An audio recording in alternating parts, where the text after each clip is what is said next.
So I just went to try and start the old Focus and the old battery's flat, and I thought it might be. So I went to use the old handy dandy DP power battery jumper thing. It was on 99% and there was nothing coming out of it, no power coming out of it. So I'm wondering whether this is at it now. You know, I did say it was very good in my review, and I've used it to start the car, I've used it to start lawn mowers, tractors, all kinds of stuff. But now I'm wondering whether it has, because it said 98%. I'm charging it, it's gone down to 97%, so that's never good. So maybe that's not very good after all. But I'm going to have to go and get the charger and charge up the old battery now. That just means we're going to have to get the old battery pack down, the old charger down, and stick it on the battery and give it a charge. That's what I'm going to have to do. I'll find myself a spanner. I think, where's me? I had a very handy dandy spanner. There we go. I think they're 13 mils on there, if I remember. I'm pretty sure they are 13 mil. Yeah. I thought they were. They look bloody tight though.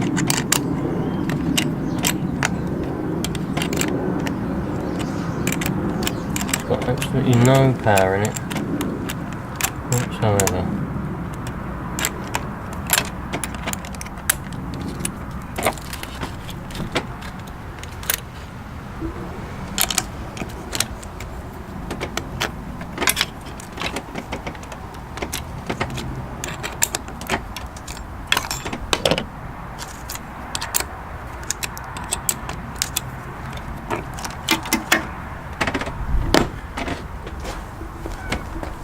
I'm going to have to make sure I get this.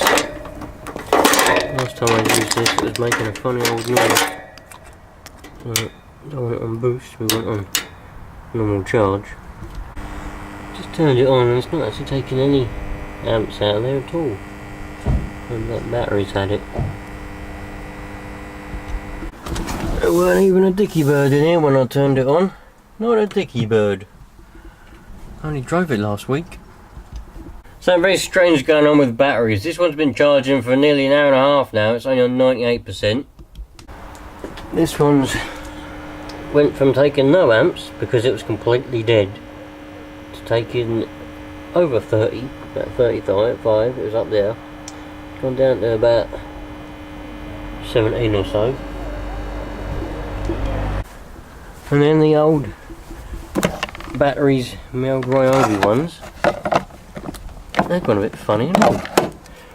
Took this one off charge, took the other one off charge, and it only lasted about 5 minutes.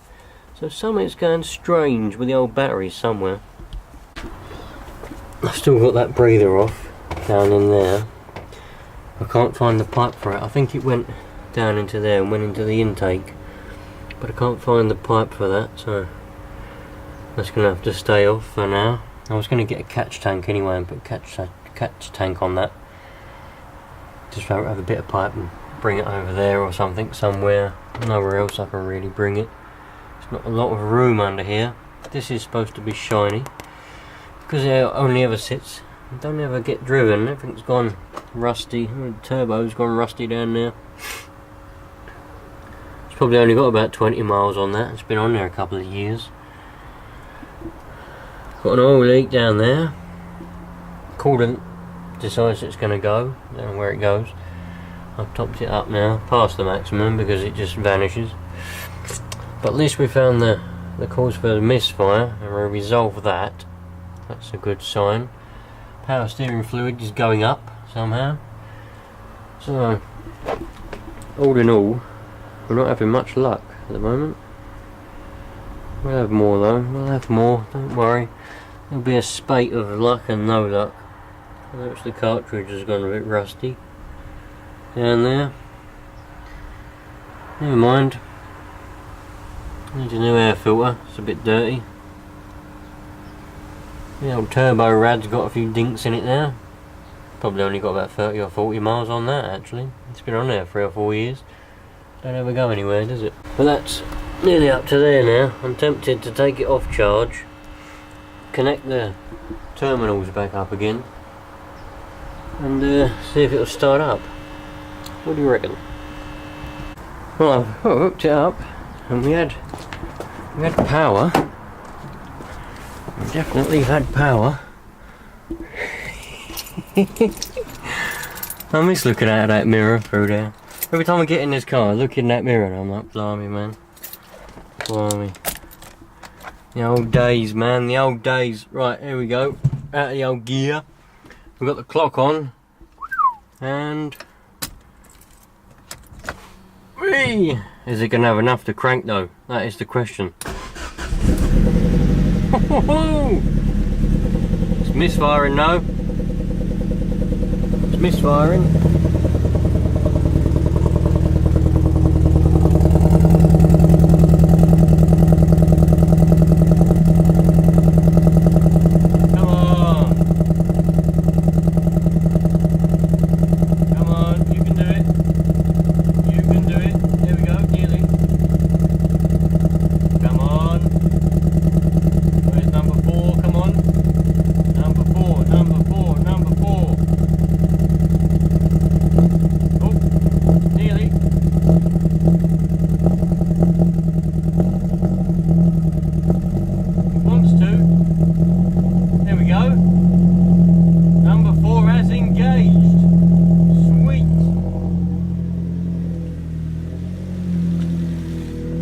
Running on all four now. All four cylinders are engaged. Lovely jubbly, that's exactly what we want, man. It's exactly what we want. Wind that window down.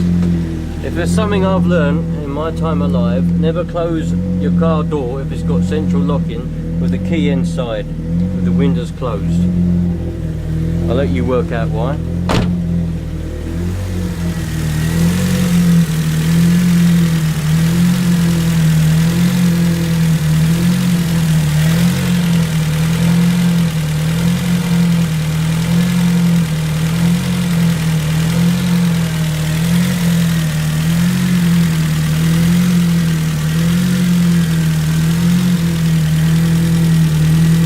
I never will work out why it misfires on the start up, or sometimes I think it's due to the map. It's got to be.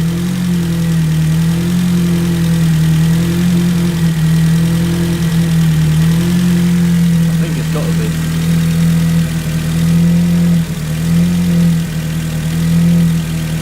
I'll let it warm up a little bit, let it get down to its general tick over, see what happens. I don't like that. I don't like that at all.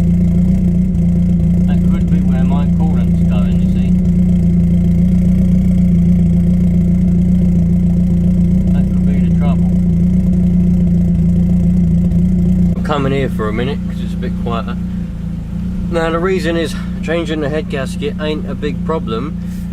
I don't really get on with timing as it is. But changing the head gasket ain't really a big problem, but it is a big problem for me really, because the cams that are in here, the camshafts or the cams, whatever way you want to put it, that are in here, they come from a rally car, and I bought them in 2012. They come from a rally car, come from just a guy that had a rally car with one of these engines in, and I can't remember the story. I think he was changing the engine in the car for something else, so he was selling the parts that were inside it, some rubbish. Anyway, so he emailed me over the timing specs, because they have to be timed, because they're bloody high. They're high lift cams.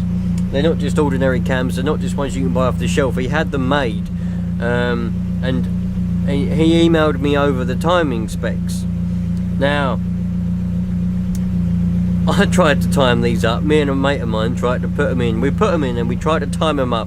We couldn't do it. It was slapping away like crazy. I don't know why we couldn't do it, but I mean, my mate's a bloody mechanic. But anyway, it doesn't matter. So I had to take it to SCC Performance. They're a specialist in RSs, right? So I took it to them and I gave them the specs, and they timed it up, and it's been lovely, right? The trouble is, when I suspected the head gasket was going, I thought, oh bloody hell, I have to go and change that. Oh, I better go and find out what them timing specs were. So I went on my, trouble is my email account, the one that I used then, is gone. I mean, I've changed it many years back. It's gone. I haven't got it anymore. I tried to log into it, and it's been deleted, like, you know. So I emailed SCC Performance, and I was like, bloody hell. Well, I phoned them up actually, and I was like, bloody hell, you ain't got emails from like 2012 in your account, have you? And he said, possibly. Anyway, he couldn't find the email from me with the timing specs in. So I've got no way of knowing what specs these have to be, you know. And there's probably a way to take the head off and everything. I could probably take it all off and not move the cams and not move anything, and make lines everywhere, put lines everywhere, so I know where it's gonna, or it has to be. I could do that, but then there's always the chance, if a cam move, if a shaft moves, or if the engine rotates or anything happens like that, I'm lost then, I mean, I don't know how to do it. I mean, it's probably, I dare say there's a way to find out how to time them up just by looking at them or do something, but I'm not that advanced. When engine timing and me don't go on, I can do a 2-stroke engine, I can do 4-stroke engines and diesel engines, but when it comes to timing, I'm lost, because my head is, I can't do numbers, I can't do maths, I can't do anything in my head, anything like that, you know. So that's why I need to that's where I have to really concentrate, or just ask someone to help me with the timing. But and I said to the guy in the SCC, I said, look, I think I'm gonna have to do the head gasket on my car. You timed the cams up for me before because we couldn't do it. I gave you the specs. You've lost it. Well, you've lost them, but you haven't got the specs anymore. Is there any way of just finding out how to time it? I mean, you're the experts. And he said to me, not really. You need the specs to do it properly. I mean, you could guess it, but it might never be right, and then will never perform how they should do, which is probably right. So this is why I'm in a bit of a dilemma with the current cams that are in it.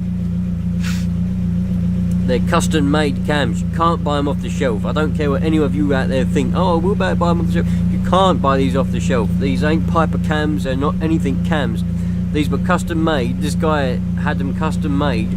I mean, you can tell I put them up against a set of Piper cams, and the lobes were a lot bigger and then the high lift Piper cams, even the race ones. So that's where my dilemma is. I mean, I could do a head gasket, no problem, and that would be problem solved. But I don't know how to time them up again, and no one I've ever spoken to knows how to time them up again. And I haven't got money to send it off to a professional to sit there and play around with it, because he's going to want all the money for all these time. It's going to run into hundreds or thousands, and I can't do that. It's going to have to be DIY work. So that's the dilemma I'm in, man. I think I might just keep running it until the head gasket does actually fail altogether, and then I could risk more damage, but I don't know. It's a bit of a dilemma. I mean, the temperature out here is 17 degrees. It shouldn't be steaming like that. It's like it's winter. And then water coming out of there. I mean, it has been sat for about 2 or 3 weeks. So it might just be condensation in there for 2 or 3 weeks. You know, I don't know, man. It's crazy. So now we're all fully warmed up. Not that you can tell that, because Ford, who probably pay millions for their design team and engineers, decided to take away the temperature gauge with a turbo boost gauge. What a brilliant idea they had when they did that. Anyway, I can tell you we're fully warmed up because I've been driving for about 15 minutes. And I haven't been driving slowly either. So the steam and the water does actually go once it's warmed up and it's been on a dryer. There's not really any steam coming out of there at all now. It might have been a bit, I don't know if that was me or not. Hopefully it wasn't. So I don't think even if we give it a bit of a rev, I don't think we'll even get some then. I hope not anyway.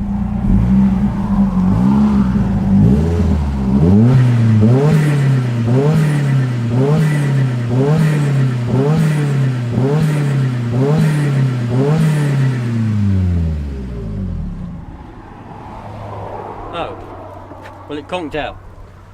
It does that sometimes when you rev it up. It doesn't like ticking over afterwards.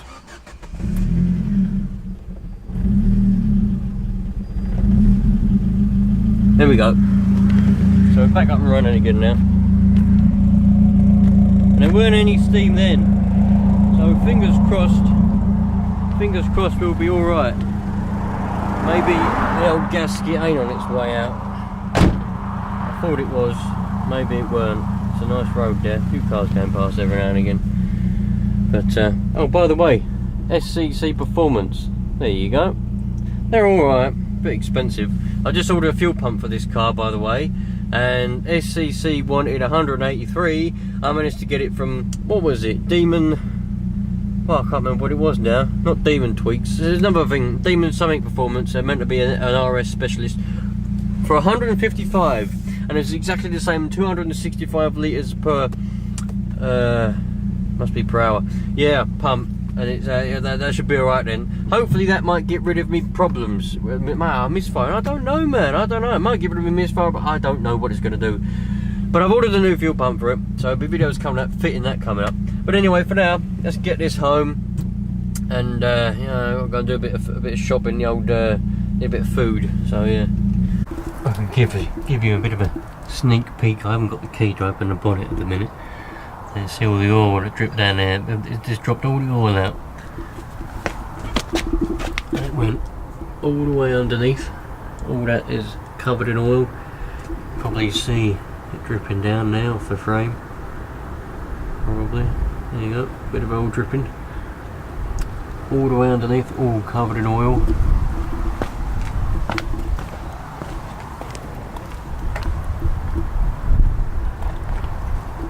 All up the back window, all down the tow bar, all this all covered in oil. You can see where it went up the back bumper.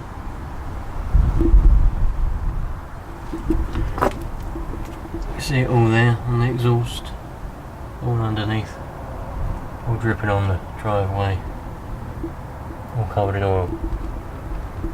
That one's charged. I wonder when. Oh, maybe let's try the other one. Oh, damn it. Yeah, that was a bit of a sneak peek of what's going to happen soon. Well, whenever I can afford to buy a new turbo and manifold and intercooler for the Land Rover. Because you see, the oil went everywhere. I don't think it's damaged the engine. There's a little bit, just a tiny bit left in there. And I managed to... Well, I didn't even know that the turbo was going. I mean, I'm thinking, well, I'm driving down the motorway and I'm like, there's a bit of lack of power here. Well, anyway, carried on. Went in the services, because I was in a convoy, you see. Went in the services, and I was like, I can smell oil. And it weren't burning oil, was in it coming out of the exhaust burning oil. It was burning oil. Some of you will know the difference between the two burnings. And it was more of a hot oil then. I'll explain as hot oil. Because the oil was all over the engine, you see. I'm like, I can smell hot oil. Anyway, so I turned it off. And opened the bonnet, and the oil was everywhere. Oil was absolutely everywhere. So I'm like, what's going on here then? Bit of oil everywhere. So, you know, I had a look around. I thought it was coming out the oil filter, but it wasn't. And the turbo's got a crack in it, and the oil was coming out of that. The oil was going in the turbo through a feed line and squirting out the crack, going everywhere. And obviously, because the turbo wasn't, I don't know if the turbo was on its way out anyway. I don't know what caused the crack in the turbo. I've got to investigate all of this yet. I don't know what's going on with that. But yeah, so obviously because the oil wasn't going around the turbo's had it. It's like that. You can do that with it. You can pull it in and out. It's had it. So the manifold's got a crack in it, and the intercooler. It's obviously filled up with oil, but it must have a crack in it because the oil was coming out. I don't know what's going on there. So I've got an intercooler as well. So yeah, that's going to be coming up soon. The oil was underneath the car, coming up the back window, and it's on the roof. The oil was on the roof where it's come underneath, and then the vacuum coming underneath went whoop, and sucked it out like whoop, that big circle. Surprised it didn't go on the bloody front windscreen. Yeah, but that was it. Oil everywhere. So yeah, that'll be coming up soon. A nice turbo. It'll be a tear down and turbo install. I think I'm not going to tell you what one I'm going to get. Well, I'm going to try and get. They're bloody expensive, but you know, I think it'd be worth it in the long run rather than getting a standard turbo and then that's just a standard turbo and it's just like the same as what it would have been before. So I'm going to have a look around for that. But yeah, and well, you saw the focus. The steam went. What shall I do, man? I don't know. I think I'm just going to drive it.